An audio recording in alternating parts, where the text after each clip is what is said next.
नमस्कार. तर आज आहे ना मी भरलेली शिमला मिरचीची भाजी बनवणार आहे. ही भाजी बनवायला अतिशय सोपी तर आहेच, पण चवीलासुद्धा खूप छान मस्त अशी चविष्ट ही भाजी बनवून तयार होते. आणि शिमला मिरचीचा जो काही आपण मसाला बनवणार आहे, तर तो अगदी छान अशा मस्त वेगळ्या पद्धतीने आपण हा मसाला बनवणार आहे.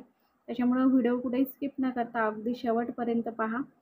आणि जर का तुम्ही आपल्या चॅनलवर नवीन असाल तर एक लाईक करा आणि चॅनलला सबस्क्राईब देखील करा. सुरू करूयात आपण छान मस्त या भरलेली शिमला मिरचीची भाजीला. त्याकरिता पहा, इथे मी ना शिमला मिरची घेतलेल्या आहे. अगदी म्हणजे छोट्या-छोट्या आपण शिमला मिरच्या घेतलेल्या आहेत. जास्त मोठ्यासुद्धा नाही आहेत आणि अगदीच छोट्यासुद्धा नाही आहेत. मीडियम साईजच्या इथे मी शिमला मिरची घेतलेली आहे.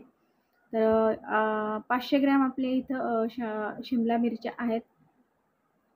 आता वरचा जो देठ असतो ना, तर तो काढून घेतलेला आहे मी सुरीने. आणि ना त्याच्या आतमधल्या ज्या बिया असतात शिमला मिरचीच्या, त्यासुद्धा आपल्याला छान अशा मस्त काढून घ्यायच्या आहेत. म्हणजे ना पूर्ण आपल्याला जी शिमला मिरची आहे तर ती आतून अशी पोकळ करून घ्यायची. म्हणजे आपण जो काही मसाला भरणार ना, तर तो व्यवस्थित असं पूर्ण व्यवस्थित फुल असा भरून होतो. भरपूर असा मसाला भरला जातो. हे तर पहा, अशा पद्धतीने इथे मी सर्व काही शिमला मिरच्या आहे ना व्यवस्थित अशा बिया काढून घेतलेल्या आहेत. तर आता जो काही आपण हा मिरचींसाठी लागणारा भरला मसाला आहे ना, तर तो तयार करून घेणार. त्याकरिता इथे ना मी एक वाटीवर शेंगदाणे घेतलेले आहे. जर तुम्हाला जास्त कमी ही भाजी बनवायची असेल ना, तर त्याप्रमाणे तुम्ही इथं हा मसाला बनवू शकतात.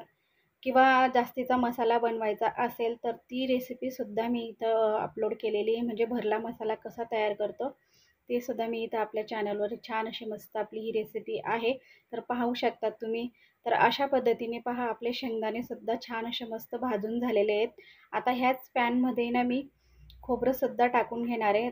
2 मोठे चमचे भरून इथं खोबरं मी अशा पद्धतीने किसून घेतलेलं आहे.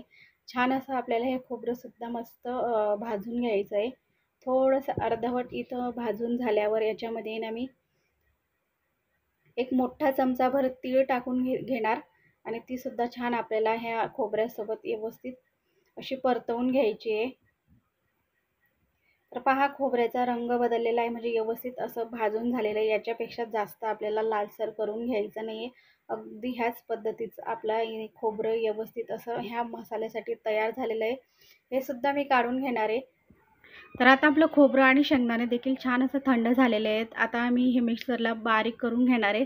तर शेंगदाण्याची वरची साल इथे मी काढून घेतलेली आहे आणि जे काही आपण खोबरं आणि तीळ भाजून घेतली ती सुद्धा मी याच्यामध्ये टाकून घेते.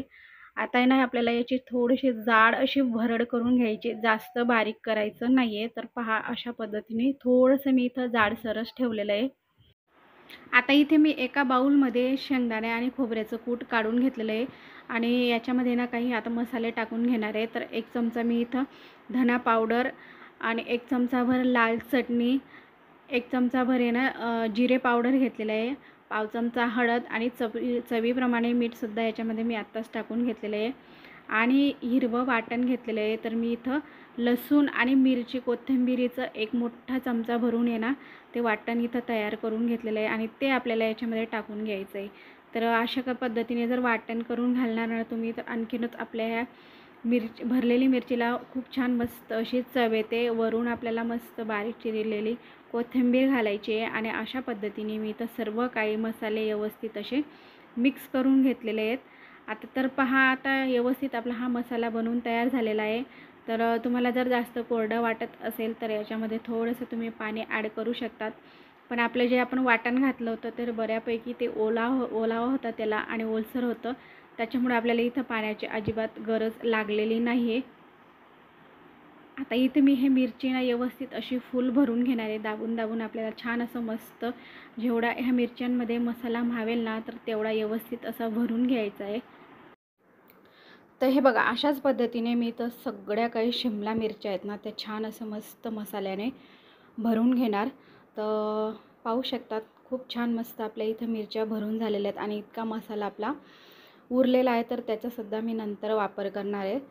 आता इथे मी ना पॅनमध्ये 2 ते 3 चमचे तेल गरम करून घेतलेलं आहे. त्याच्यामध्ये ना जिऱ्याची फोडणी घालायची आहे आणि ती छान मस्त अशी तेलामध्ये जिरं फुललं की लगेच याच्यामध्ये आपल्याला मिरच्या टाकून घ्यायच्या आहेत.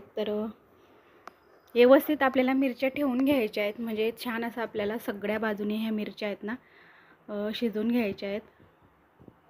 आता इथं मिरची आपल्याला शिजायला जास्त वेळ काय लागत नाही, अगदी पटकन शिजून होतात. पण गॅस कमीच ठेवायचा आणि कमी गॅसवरच आपल्याला छान मस्त ह्या मिरच्या आहे ना सगळ्या बाजूने व्यवस्थित अशा शिजवून घ्यायच्या आहेत. तर 2 मिनिटानंतर आपण ह्या मिरच्या आहे ना दुसऱ्या बाजूने सुद्धा पलटी करून मस्त अशा आहे ना ह्या तेलामध्ये शिजवून घेणार. तर पहा हलके हलके ह्या मिरच्यांना आहे ना मस्त असे ना डाग पडायला लागलेले आहेत, म्हणजे एका बाजूने मस्त अशा ह्या व्यवस्थित तेलामध्ये ना शिजवून झालेल्या आहेत. तर सर्व बाजूने ह्या मिरच्या आपण छान असे शिजवून घेणार. 2-2 मिनिटानंतर आपल्याला हे ना व्यवस्थित असे पलटत राहायचे आहेत, म्हणजे मस्त अशा शिजल्या जातात. आता थोडंसं मी ना वाफेवर शिजवून घेणार आहे. अधूनमधून मी ना इथं 1-2 वेळेस आहे ना हे सगळ्या बाजूनी मस्त असे शिजवून घेतलेले आहेत. तर पहा मस्त अशा आपल्या ह्या मिरच्या इथं शिजवून झालेल्या आहेत, सगळ्या बाजूने पाहू शकतात तुम्ही. तर शिजून झाल्यानंतर पहा अशा पद्धतीच्या आपल्या ह्या मिरच्या झालेल्या आहेत. आता जो काय आपण मसाला उरवून घेतला होता तर तो आपल्याला याच्यामध्ये टाकून घ्यायचे आहेत, म्हणजे छान असं मस्त आपल्या ह्या मिरच्यांना आहे ना बाहेरून मस्त अशी कोटिंग होते आणि मस्त अशा चवीला देखील लागतात. तर आता जो काही मसाला आहे तर ते थोडंसं तेलामध्ये मी इथं ना परतवून घेणार, म्हणजे अगदीच हा मसाला जेव्हा आपण खातो ना तर तेव्हा मस्त असा कुरकुरीत लागतो खाताना. आणि हे बघा आपल्या सर्व काही मिरच्यांना हा मसाला व्यवस्थित असा लागून झालेला आहे. खूप छान मस्त दिसायला देखील किती सुंदर अशा आपल्या ह्या मिरच्या दिसत आहेत. तितक्याच चवीला सुद्धा खूप छान मस्त चविष्ट ह्या मिरच्या बनवून तयार होतात. नक्कीच करून पहा. अगदी साध्या सोप्या पद्धतीमध्ये आपण ही रेसिपी केलेली आहे. आता आपली ही ढोबळी मिरची भाजी इथं बनवून तयार झालेली. गॅस मी इथं बंद करून घेतलेला आहे. मिरच्या आपल्या छान मस्त अशा सगळ्या काही बाजूने व्यवस्थित अशा शिजवून झालेल्या आहेत. तर ही भाजी तुम्ही टिफिनलासुद्धा देऊ शकतात.